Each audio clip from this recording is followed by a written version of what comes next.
नसीब नसीब की बात है, जिसका जब होता है वो चल जाता है, जिसका नहीं होता तो नहीं चलता है। मुझे सेम ही लगा, गुम का ही स्टोरी है वो, और कुछ नया नहीं है उसमें।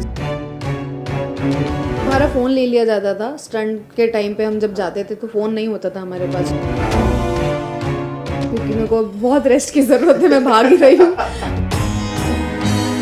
सुबह मैं बस में बैठते ही मैं घर पे सबसे बात करती थी, नील से बात करती थी, मतलब दोनों फैमिलीज मेरी। उनको बोल ही नहीं सकती कुछ, क्योंकि वो ही इतना बोल देते हैं। आसपास के लोगों से बात की, जैसे वियान हो गया, नील हो गया, तो मुझे पता चला, शीतल से भी हमारी बात हुई, मुझे पता चला कि वीडियो कॉल रोज होते थे ऑलमोस्ट। ऑब्वियसली होंगे यार, वीडियो कॉल्स तो होंगे, बट बहुत कम होते थे, क्योंकि सुबह हमारा फ़ोन ले लिया जाता था स्टंट के टाइम पे, हम जब जाते थे तो फ़ोन नहीं होता था हमारे पास, तो सीधा रात में मिलता था, तो उसमें इतनी ज़्यादा बातचीत नहीं हो पाती थी, पूरे टाइम हम लोकेशन पे ही होते थे, और नेटवर्क का भी बहुत प्रॉब्लम होता था क्योंकि नेटवर्क नहीं आता था वहाँ पे।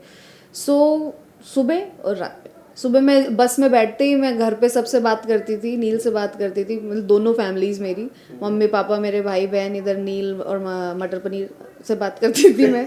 तो उनका ये पूरा सुबह का मेरा रूटीन था। उसके बाद जाने के बाद, स्टैंड पे जाने से पहले एक बार कॉल कर लेती थी नील को, दैट्स इट। उसके बाद तो फ़ोन होता नहीं था, और फिर रात में मिलता था तो मिलता था, रात में ही मिलता था, मतलब शाम को जो पैकअप के बाद, उसके बाद फिर बात करते थे हम लोग आके।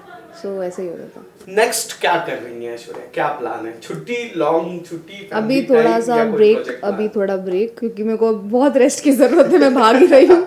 गुम से निकल के यहाँ पे आई और यहाँ से भागी हूँ, तो अभी थोड़ा सा ब्रेक लेने वाली हूँ मैं। ओके, गुम के जो नए कास्ट आए हैं, क्या लग रहा है? देखा, कुछ सुना, कुछ मैंने सिर्फ प्रोमो देखा, उसके अलावा मैंने कुछ भी नहीं सुना। अच्छा था, मुझे सेम ही लगा, गुम का ही स्टोरी है वो, और कुछ नया नहीं है उसमें, so it was same, nothing new in that. और जो नए बच्चे हैं, क्या लगता है वो ये भार उठा पाएंगे जो बेंचमार्क आप लोगों ने सेट किया हुआ है? I mean I had word with them also, उनका खुद का कहना है कि जो इन लोगों ने कर दिया है, हमको डर रहा है। अरे ऐसा कुछ नहीं है। अब देखो, नसीब नसीब की बात है, जिसका जब होता है वो चल जाता है, जिसका नहीं होता तो नहीं चलता है। तो मैंने खतरों की जर्नी में भी मैंने यही बोला है कि नसीब से ज़्यादा और टाइम से पहले कुछ नहीं मिलता, तो यही चीज़ लेके मैं आगे बढ़ी थी और अभी भी बढ़ रही हूँ। मिलेगा तो मिलेगा, नहीं मिलेगा तो नहीं मिलेगा, एक्सपेक्टेशन नहीं रखती मैं ज़्यादा। ओके, फैंस को क्या कहना चाहोगे? फैंस तो मैं उनको बोल ही नहीं सकती कुछ, क्योंकि वो ही इतना बोल देते हैं। आई लव यू ऑल, और thank you so much for supporting me in every situation. आप लोग हमेशा मेरे साथ थे, वहाँ पे भी, यहाँ पे भी थे ही, यहाँ पे तो, बट आप जब भी हो साथ में तो मेरी जर्नी और इजी हो जाती है मेरे लिए, मेरा काम इजी हो जाता है because of your love and support. तो ऐसे ही आपका प्यार देती रहिए।